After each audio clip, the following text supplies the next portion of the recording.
Je me disais aussi, Vivre est autre chose que cet oubli du temps qui passe et des ravages de l'amour. Et de l'usure. ce que nous faisons du matin à la nuit, Fendre la mer. Fendre le ciel, la terre, tour à tour, oiseaux, Poisson. taupe, enfin, jouant à brasser l'air, L'eau. les fruits, la poussière, Agissant comme. brûlant pour Allant vers. récoltant quoi? Le verre dans la pomme? le vent dans les blés, Puisque tout retombe toujours. puisque tout recommence, et rien n'est jamais pareil à ce qui fut. Ni pire, ni meilleur. Qui ne cesse de répéter, vivre est autre chose. Le temps qu'on se lève vraiment. Qu'on se dise oui de la pointe des pieds jusqu'au sommet du crâne, Oui, à ce jour neuf jeté dans la corbeille du temps. il pleut. Oh, l'exacte photographie de l'âme. Ces deux mots qui nous rentrent les yeux comme les ongles dans la chair. Il pleut. Le sang de l'herbe est vert, insupportablement, et c'est en nous. Qu'il pleut. En nous qu'une digue rompue voit s'effondrer peu à peu, derrière la vitre et parmi les voilures, avec des pans de vieux regrets, d'attentes fatiguées. Les raisons de partir et d'habiller le froid. Encore, Si le feu marchait mal, Si la lampe filait un miel amer, pourrais-tu dire, j'ai froid, et volait le cœur du noyer chauve, celui du cheval de labour qui n'a plus où aller, et qui va d'un bord à l'autre de la pluie, comme toi dans la maison, ouvrant un livre, des portes, les repoussant, terre brûlée, ville ouverte, où la faim s'étale et crie, comme ces grappes de fruits rouges sur la table. vie étrangère, inaccessible présent, à celui qui ne sait plus désormais que piétiner dans le même sillon la noire et lourde argile des fatigues. peut-être faudrait-il tirer le rideau, Laisser le corps tout entier couler dans la fatigue. Se dénouer l'entrelacs des pensées, la noire étreinte des algues.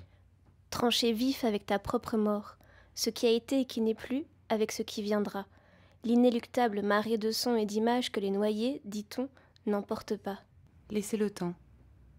Comme la pluie, battre ton front jusqu'à ce que tout redevienne poussière dans la chambre du mort. On vide les tiroirs, on balaye, et par la porte ouverte, la lumière, un instant, se fait chair et frissonne. On dit le soleil après la pluie, La mer après la montagne, l'amour après, et partir. partir, demain, Quand tout sera, quand tout aura, quand... promesse des morts. Si vivre est plus qu'attendre, qu'espérer.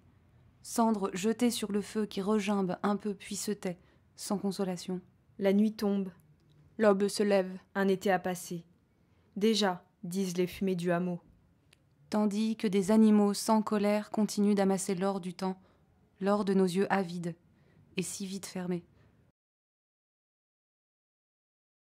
Et tu finis par ranger le livre, là-haut, à sa place exacte.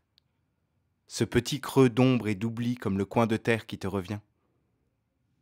Tu reviens toi aussi, à ta place, devant la fenêtre, la table, ce carré de neige que nul n'a encore forcé et qui va dans tous les sens, comme ta vie parmi les mots, les morts.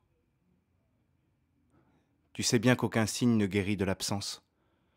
Pas plus que le merle en tombant ne renverse l'axe de la terre. Mais tu persistes, ô scribe, à soudoyer les anges. Un peu d'or dans la boue, dites, que la nuit reste ouverte. ce que j'ai voulu, je l'ignore, Un train file dans le soir. Je ne suis ni dedans, ni dehors. tout se passe comme si je logeais dans une ombre que la nuit roule comme un drap et jette au pied du talus. Au matin, dégagez le corps. Un bras, puis l'autre, avec le temps, au poignet, qui bat. Ce que j'ai voulu, Un train l'emporte. Chaque fenêtre éclaire un autre passager en moi, que celui dont j'écarte, au réveil, le visage de bois. Les traverses. la mort. Je me disais, il faut encore, il faut. Et les mots couraient devant moi, reniflaient la route, le ciel, les fougères, le ventre mal boutonné des collines, puis revenaient, me rapportant un bout de peau calcinée, un fragment d'os. Cette vieille et toujours lancinante question du pourquoi ici. Moi, pourquoi? Aller, venir, attendre, comme le préposé au départ, qui ouvre et ferme l'horizon.